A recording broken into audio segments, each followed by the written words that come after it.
అందరికీ నమస్కారం. అద్దంకి వైసీపీ సమన్వయకర్త ఘాటు విమర్శలు చేశారు. గొట్టిపాటి రవి గారు నిన్న ఏదో ప్రోగ్రామ్ లో మాట్లాడుతూ జగన్మోహన్ రెడ్డి గారికి ఈ రాష్ట్రం గురించి గాని రాష్ట్ర ప్రజల గురించి గాని మాట్లాడే అర్హత లేదు అని కామెంట్ చేస్తున్నారు. మిస్టర్ రవికుమార్ గారు, ఒక్కటి గుర్తు పెట్టుకోండి, ఈ రాష్ట్రంలో ఎటువంటి సంఘటన గురించి అయినా బాధపడేది, ప్రజలకు మంచి చేసేది ఒక్క జగన్మోహన్ రెడ్డి గారే. ఎందుకంటున్నాను అంటే, మీరు అనుకున్నటువంటి మేమేదో ఆ తుఫాన్ని డైవర్షన్ చేశాము, పక్కకు పంపించాము అని విజయోత్సవాలు జరుపుకుంటున్నారు కదా, ఆ తుఫాను నుంచి రక్షించినటువంటి ప్రతి సిస్టమ్ ని కూడా ఈ రోజు మీకు అందుబాటులో తీసుకొచ్చింది జగన్మోహన్ రెడ్డి గారు అండ్ జగన్మోహన్ రెడ్డి గారి ప్రభుత్వం అనే గుర్తుపెట్టుకోండి. ఏసీ రూముల్లో కూర్చొని పంట నష్టాలు వివరించడం కాదు, తెలుసుకోవటం కాదు, మరి ఫీల్డ్లోకి రావాలని పొలాల్లోకి వచ్చి రైతులతోటి మాట్లాడి మరి అధికారులు పంపించి పొలాల్లో ఈ రైతులకు సంబంధించినటువంటి పంట ఏ విధంగా నష్టపడింది, ఏ విధంగా నష్టపోయారు, ప్రస్తుతం ఆ పంట పరిస్థితి ఎలా ఉంది, రైతులకు భరోసా కల్పించండి, రైతుల పక్షాన నిలబడండి, రైతును బతికించండి అని మరి నియోజకవర్గ ఇన్ఛార్జి డాక్టర్ చింతలపూడి అశోక్ కుమార్ ఘాటు విమర్శలు చేశారు. ఏదో ఏసీ రూముల్లో కూర్చొని కళ్యాణ మండపాల్లో కూర్చొని అధికారులు రివ్యూ చేస్తే పంట నష్టాలు, అసలైనటువంటి లబ్ధిదారుల వివరాలు రావని ప్రజాక్షేత్రంలోకి వచ్చి మరి ఎక్కడైతే పంట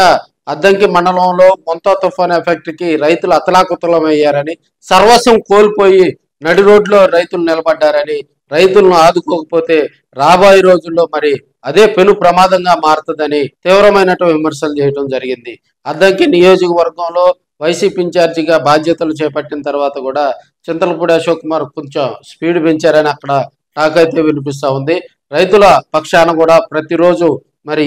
ఈ ముంతా తుఫాన్ ఎఫెక్ట్ అయినటువంటి గ్రామాల్లో ఆయన తిరిగి ఆయా గ్రామాల్లో పర్యటించి కూడా రైతుల పక్షాన్ని నిలబడి రైతులు ఎదుర్కొంటున్నటువంటి ఇబ్బందులను కూడా ప్రత్యక్షంగా పరోక్షంగా కూడా ఆయన పాల్గొనటం, రైతులతోటి ముఖాముఖిగా మాట్లాడటం, వాటికి సంబంధించినటువంటి వివరాలు మొత్తాన్ని కూడా పార్టీ అధిష్టానానికి పంపించే కార్యక్రమంలో ఆయన బిజీగా కూడా అద్దంకి నియోజకవర్గంలో ఉన్నటువంటి సంతమాగులూరు మండలం, అదేవిధంగా బల్లికురవ మండలం, అద్దంకి మండలం, మనకి కుర్సిపాడు మండలంతో పాటు మరి ఇప్పుడు ఉన్నటువంటి పరిస్థితుల్లో కూడా అద్దంకిలో కొంత వైసీపీ క్యాడర్కు అండగా ఉండే కార్యక్రమాలు కూడా చేస్తూ ఈ కోటి సంతకాల సేకరణ, పీపీపీ విధానం, దీంతో కూడా ప్రతిరోజు 1-2 విలేజెస్ లో తిరుగుతూ మరి ప్రభుత్వం ఈ మెడికల్ అది ఎందుకంటే వృత్తిరీత్యా కూడా డాక్టర్ చింతలపూడి అశోక్ కుమార్ గారు కూడా ఆర్థోపెడిక్ డాక్టర్, ఈ మెడికల్ కాలేజీలకు సంబంధించి మరి ఈ ప్రైవేటీకరణ కనుక చేస్తే రాబోయే ఇబ్బందులు తదితర అంశాలను ప్రజల్లోకి తీసుకెళ్తూ మరి ఇప్పుడు ఉన్నటువంటి పరిస్థితుల్లో కూడా వైసీపీని మరింత దూకుడు పెంచుతున్నాడని కూడా మనం తెలియజేసుకోవచ్చు. Guest హౌస్ల్లో కూర్చోనో AC బంగ్లాల్లో కూర్చోనో